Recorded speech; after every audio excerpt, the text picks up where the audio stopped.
Sa iba pang mga balita mga kabombo, pinasalamatan ni dating Senator Laila de Lima ang administrasyon ni Pangulong Ferdinand Marcos Jr. dahil sa tamang paggalaw ng hustisya sa bansa. Sinabi nitong si Senator Laila de Lima na sa kanyang paglaya ay nagpapakita na gumagalaw ang hustisya pa rin sa ating bansa. Una rito ay pinayagan ng Muntinlupa Regional Trial Court ng dating mambabatas na makapagpiyansa matapos na ang mga testigo sa kanyang kaso laban sa iligal na droga ay binawi ang kanilang mga sariling pahayag.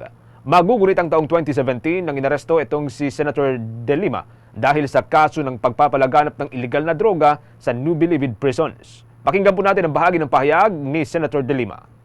I actually thank the administration for respecting the independence of the judiciary and the rule of law. Ganun lang naman. As somebody said, the legitimacy of the judiciary lies in its independence. It's just like, the legitimacy of the government or the legitimacy of the executive department or the government, the elected officials lie in the votes of the people. So judiciary, it's the independence. Without the independence of the judiciary, then we cannot say that the judiciary really has its legitimate standing in the scheme of things. So tama yan na sinasabi na pinakita ngayon na we have a working system. Kasi matagal na nga namin hinihintay yan. When the Marcos administration came in, there was some hope, at least in my case, that justice will happen. Ipinapasa Diyos na lamang daw ni dating Senator Laila de Lima ang pag-atake o mga pag-atake at paninira sa kanya ni dating Pangulong Rodrigo Roa Duterte. Sinabi ho nito na pinag-uusapan pa ng kanyang abogado ang mga maari pong isampa laban sa nakaraang administrasyon na siya hong dahilan kung bakit siya nakulong.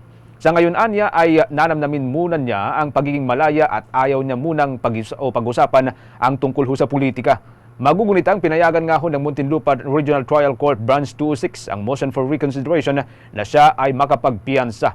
Naging kritiko kasi itong si dating Senator De Lima sa dati hong Pangulo o itong si dating Pangulong Duterte sa kampanya nito sa iligal na droga kung saan marami ang nasawi. Taong 2017 na maaresto ho ang dating senador matapos na akusahan siya ng pagpapatakbo ng iligal na droga sa New Bilibid Prison. Pakinggan po natin ang bahagi ng pahayag naman ni dating Senator De Lima. First, yung message ko kay former President Duterte, isa lang sabi, God forgive him and God bless him. Yun lang muna ngayon. Marami pa akong pwedeng sabihin sa kanya, pero wag muna.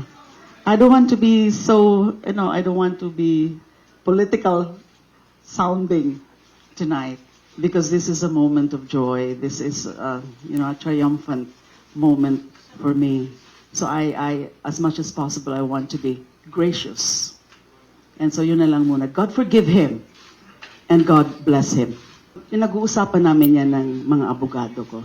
Wala muna kami mga specific na mga pwedeng i-announce about that.